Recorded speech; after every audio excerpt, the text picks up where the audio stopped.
आणि महाराष्ट्र आणि तुम्हाला फक्त इथे तुमचे चावे घेत आहेत. तुम्हाला उद्ध्वस्त करायचं आहे ना. उठा या जमिनीवरनं, निघा इथून, आम्ही येत आहोत. काल परवाकडेच मी एका चॅनलला सांगितलं, हिरे असतात, मोती असतात, सोनं असतं, चांदी असते, अजून काही मौल्यवान गोष्टी असतात,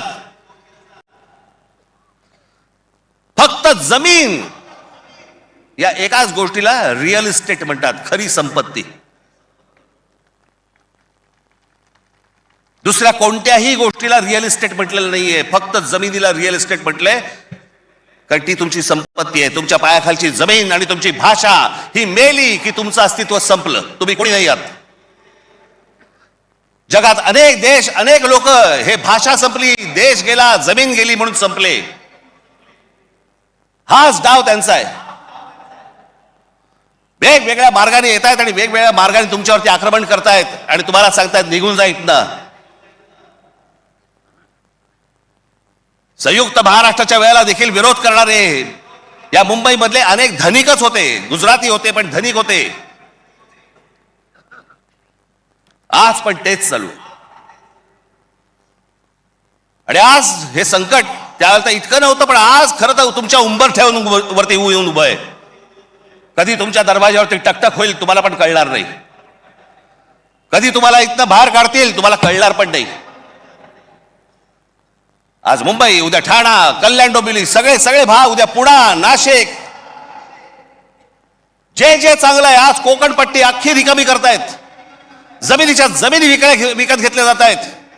मी त्यावेळेला त्या बुलेट ट्रेनला विरोध केला होता. आजही माझा विरोधच आहे. कुठे चालली आहे बुलेट ट्रेन? बुलेट ट्रेन फक्त बघा, ही बुलेट ट्रेनचं स्टेशन, शेवटचं स्टेशन गुजरातमध्ये चाललंय, जिकडे गिफ्ट सिटी उभी केली आहे. Gift city Ahmedabad bullet train station पासून 90 किलोमीटरवर डोलेरा नावाचं एक पूर्ण नवीन शहर बसवलं जातंय. डोलेरा नावाचं एक पूर्ण नवीन हे शहर 903 स्क्वेअर किलोमीटरचं आहे, म्हणजे मुंबईपेक्षा 1.5 मोठं.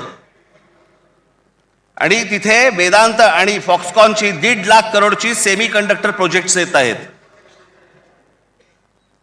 अहो, आपल्याला समजत पण नाही हे काय चालू आहेत नक्की, यांचे कुठून रूळ चालले आहेत आणि कुठून गाड्या चालल्या आहेत आणि कुठून यांचे मार्ग सुरू आहेत आणि काय घेऊन जायचंय यांना आणि काय आणायचंय, इथे काय भरायचंय. एकदा जाऊन बघा हो, वसई विरार पासून सगळ्या गोष्टी बघा, कसे कसे भरत येतात, कसे भरत येत आहेत.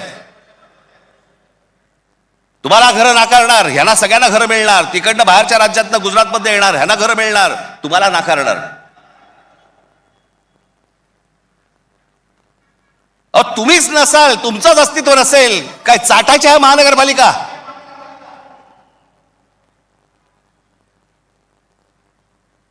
काय उपयोग आहे या गोष्टींचा? आम्ही भले आमच्या वचननाम्यामध्ये सांगितलेल्या अनेक गोष्टी आहेत ज्या उत्तम करू, उत्तम शहर करू, चांगल्या गोष्टी करू. मला असं वाटतं उद्धव ठाकरे आपल्या भाषणामध्ये या गोष्टी सांगतीलच. अरे पण तुम्ही असायला पाहिजेत ना त्याच्यासाठी. तुमची काय किंमत करून ठेवली आहे लोकांनी? कोण महाराष्ट्रामधला मराठी माणूस पैसे फेकले की विकला जातो? ही आपली किंमत. आणि ही बोली लावणारे कोण? आमचेच. दुसऱ्यांच्या हातावरती बसून त्यांचा उद्देश साध्य करण्यासाठी आमचे लोक हे आमच्या लोकांना फोडतायत. काय दुर्दैव आहे बोला.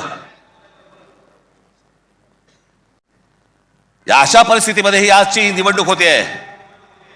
ही मराठी माणसासाठी शेवटची निवडणूक आहे. आज जर चुकलात, कायमचे मुकलात म्हणून समजा. आज जर तुमच्या हातात ही शहरं गेली, त्यांच्या हातामध्ये गेली, उद्या राजानं मारलं आणि पावसानं झोडलं, तक्रार कोणाकडे करायची? आज इतर राजकीय पक्षांमधले पण जे मराठी लोक आहेत, माझं त्यांनाही आव्हान आहे, सोडा ते सगळं. या मराठी माणसासाठी एक व्हा, या मुंबईसाठी एक व्हा, या महाराष्ट्रासाठी एक व्हा.